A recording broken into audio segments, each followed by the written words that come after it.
Okay, so I did the math. Gutrippaz with a Ganging Up. Yeah, thanks to all the patrons. All right, for those that, for those of you that don't know, Ganging Up is the Swamp Horde Bully's ability. It's once per turn army in any combat phase.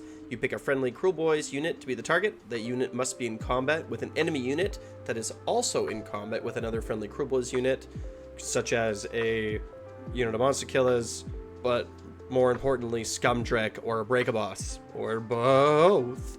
For the rest of the turn, add 1 to the attack characteristic of that target's melee weapon. Getting +1 attacks when you do crit mortals is awesome. If you have a reinforced unit, that's 20 extra dice that you're throwing with crit mortals. So yeah, let's look at the actual numbers. Okay, so Gutrippaz, so you have to keep in mind that all these numbers are for Gutrippaz in units of 10.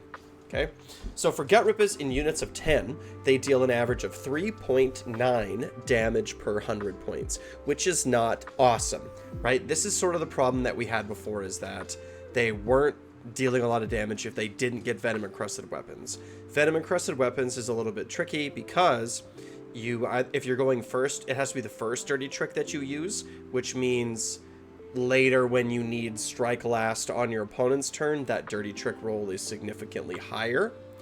And if you're going second, it means that if you use your strike last dirty trick, then you don't get the venom encrusted weapon bonus, right? Like, or it's harder to get your venom encrusted weapon off.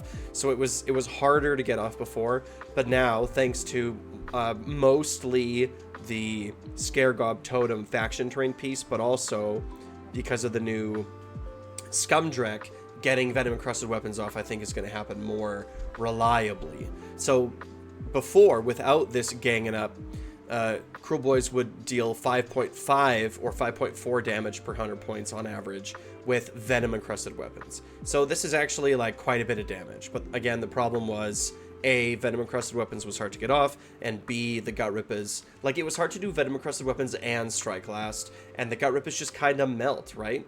They have a 5-up save and no ward. I mean, they can get a 5-up ward, right? Like a once per game 5-up ward, but it's not great. Okay, so now if we look at Ganging Up deals comparable amounts of damage. It does slightly less damage against big saves, like 2-up saves, for example, but slightly more damage against bad saves with just Ganging Up, right? Because we're throwing more dice at our opponent, and we're not getting the venom encrusted weapons on 5s. So we're dealing, like I said, we're dealing fewer mortal wounds on at like total. So it's good against bad saves where we only have the 1 rend, but worse against like good saves like 2-ups and 3-ups, right? They sort of, yeah. So, but with venom encrusted weapons and with Ganging Up, because again, Ganging Up is easy to trigger, and venom encrusted weapons is a lot easier to trigger now than it was before, right? Like right now, you just want to be using you just want to be using venom encrusted weapons and strike last. That's really what you want to be doing.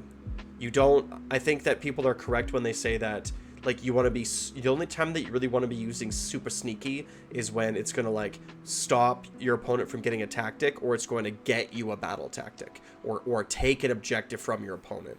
It's no longer like in the index, we were just rolling sneaks all the time. It was like, oh, I'm going to roll these bolt boys and those bolt boys and these monster killers and those monster killers, and I'm just going to put people all over the battlefield, and I'm going to run my Gutrippaz, or I'm going to run my monster killers up the battlefield, and then you're going to move up to me, and I'm going to sneak them out of the way on your turn.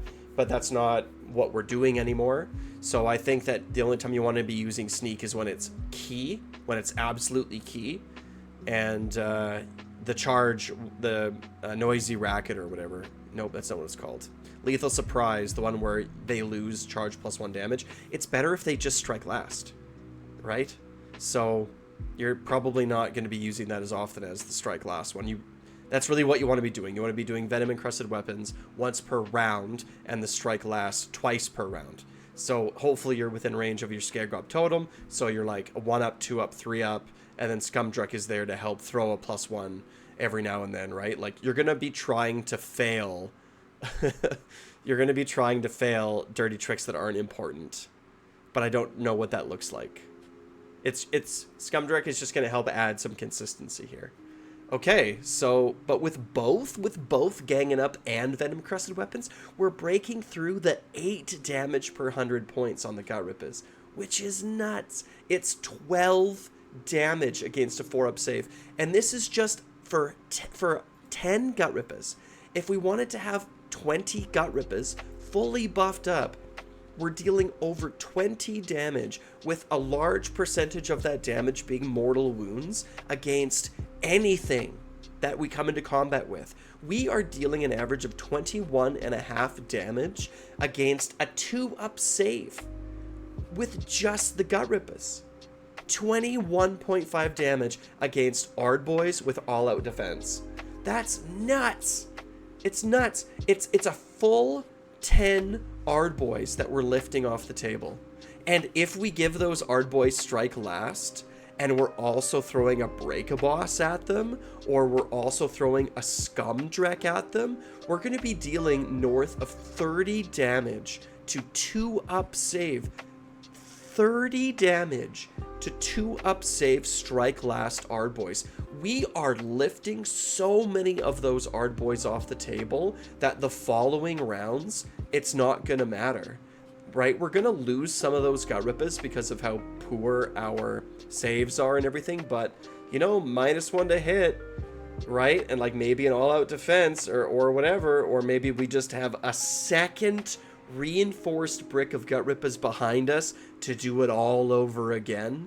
Break a boss with Egomaniac, right? Like, you fight with one brick of Gutrippaz, right? Scumdrek is with the other one, and then it's like, wow, like, we're smashing through this. I think that's probably the play, by the way, is like break a boss with one unit and then Scumdrek with another unit, and the break a boss unit has Egomaniac and is more aggressive, right? Because like the break a boss is going to be passing off these wounds to this unit of Gutrippaz and then healing off whatever he doesn't pass off, so he's going to have a little bit more survivability, I think, in the long run than with the yeah, because I mean, if we just look at the health, right? So like a break a boss has, where is it? Health per 100 points is 0.11, and then Scumdrek's health per 100 points is 0.14, but this Break-A-Boss doesn't take into account his healing or Egomaniac, with the Snatch-A-Boss actually can't get. So I think the Break-A-Boss is overall more survivable than Scumdrek, and has the potential to, like, take some hits and then heal them off and be, like, back up to full health again